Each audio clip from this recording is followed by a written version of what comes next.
Media మిత్రులందరికీ నా నమస్కారం సార్. మా బాబు 368వ ర్యాంకు సాధించాడు. ఎన్నో పోటీ పరీక్షలకు పాల్గొన్నాడు. అన్ని దగ్గరకు వచ్చి నోటి కాడికి వచ్చి ముద్ద నోటి దగ్గరకు వచ్చి పోయినా కూడా బాబు డిసప్పాయింట్ కాలేదు. అమ్మ నేను గ్రూప్ 1 ఆఫీసర్ని ఖచ్చితంగా అవుతా అమ్మ అని. బాబు తండ్రి లేడు, నేను నా చిన్న కొడుకు ఇద్దరం కష్టపడి పిల్లల్ని పోషించుకున్నాను సార్. నా కొడుకు ఒక కలెక్టర్ కావాలని ఆశ ఉంది. అంత పెద్ద కోరిక మేము తీర్చలేం.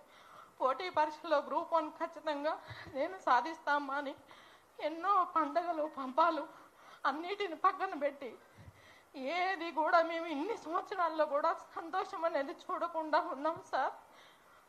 ఈరోజు 368వ ర్యాంకు సాధించుకున్న పిల్లవాడికి 3 కోట్లు 6 కోట్లు ఎక్కడి నుంచి వస్తాయి సార్? ఒక్కసారి ఆలోచించండి మీరందరూ.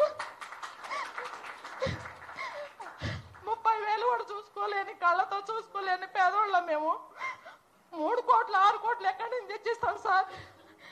ఈ పిల్లలు భవిష్యత్తు ఎటు తీసుకుపోతారు? ఎటు పోతుంది సార్? ఈ టీవీలు చూస్తుంటే, ఈ వాట్సాప్లో చూస్తుంటే భయం అవుతుంది సార్. తండ్రి కోల్పోయిండు, నా బాబుకి నేను కూడా దూరం అయిపోతున్నా అన్నంత ఆవేదన ఉంది సార్. దయచేసి ఎక్కడైనా మేము 10 రూపాయల బిళ్ళ ఈ ప్రభుత్వంలో పెట్టి ఉంటే నా పిల్లోడికి జాబ్ వద్దు సార్.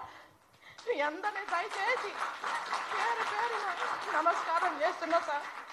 ఇది నా తల్లిగా నా వేదన సార్. నా కుటుంబంలో ఈరోజు కష్టపడి తండ్రి లేకపోయినా పిల్లల్ని ప్రయోజకం చేసిందని గర్వంగా చూసిన వాళ్ళందరూ ఈరోజు పోస్టులు అమ్ముకున్నారు. 3 కోట్లు 6 కోట్లకు అమ్ముడు పోయించి అంటే దారిలో తలెత్తుకొని తిరగలేకపోతున్నా సార్. నేను చిన్న స్కూల్లో, హై స్కూల్లో చిన్న పార్ట్ టైం ఉద్యోగం చేసుకుంటూ బతుకుతున్నాను సార్. నేను ఒక 11,700 జీతంతో తీసుకుని బతుకుతున్నాను. ఈరోజు నా కొడుకు గ్రూప్ 4 కూడా సాధించిండు. గ్రూప్ 4లో కానీ గ్రూప్ 1లో కానీ ఎక్కడైనా ఒక 10 రూపాయల బిళ్ళ మేము పెట్టుంటే మాకు ఈ జాబే అవసరం లేదు సార్.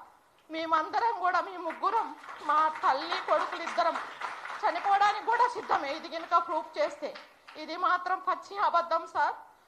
కష్టపడి కోల్పోయిన వాళ్ళు, ఆ ప్యూర్ బ్యాక్గ్రౌండ్ నుంచి వచ్చిన వాళ్ళు ఉన్నారు సార్. వాళ్ళందరినీ దయచేసి మీరు మీడియా మిత్రులు ఆలోచించి, మేము చెప్తున్నాం సార్, ఇలా గ్రూప్ 1 అభ్యర్థిగా సెలెక్ట్ అయినా తల్లిగా నేను ఆవేదనతో చెప్తున్నాను. 1 రూపాయి కూడా ఎక్కడన్నా మేము పెట్టి ఉంటే మాకు ఈ జాబే అవసరం లేదు సార్. మీడియా మిత్రులందరికీ నా నమస్కారం సార్. పెద్దలకు కూడా ఇక్కడ స్టేజ్ ఉన్నాం వాళ్ళందరికీ నమస్కారం.